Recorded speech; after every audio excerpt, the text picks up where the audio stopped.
وقال رب اوزعنی ان اشکر نعمتک التی انعمت علی، سلیمان علیہ السلام نے دعا کی، میرے رب مجھے توفیق دے میں تیری نعمتوں کا شکر ادا کروں جو نعمت تو نے مجھے دیا ہے، وعلی والدی، جو نعمت تو نے میرے ماں اور باپ کو دی ہے۔ اس کو بولتے اولاد۔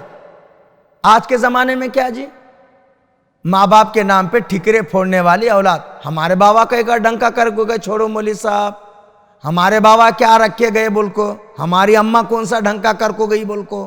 نعوذ باللہ، ایسی نالائق اولاد کو جینے کا کوئی حق نہیں۔ میں نہیں بولو، اللہ کے نبی نے کہا، اللہ کے نبی نے کہا وہ شخص ہلاک اور برباد ہو جائیں جو اپنے ماں اور باپ کو بڑھاپے میں پائے اور ان کی قدر کر کے، ان کی عزت افزائی کر کے، ان کی اطاعت اور فرما برداری کر کے اپنے آپ کو جنت کا مستحق نہ بنا لے، ایسے آدمی کو جینے کا حق نہیں۔ نافرمان اولاد، فرما بردار اولاد ہونی چاہیے۔ جی ہاں، یہ وہی مرسی ٹی وی ہے جو ملک کا واحد سیٹلائٹ ٹی وی چینل ہے، اور اس ٹی وی چینل کے ذریعہ دنیا بھر میں دین اسلام کی تعلیمات کو عام کرنے کی کوشش کی جا رہی ہے۔ بھرپور مرسی ٹی وی کا تعاون کیجئے، یہ کار خیر ہے۔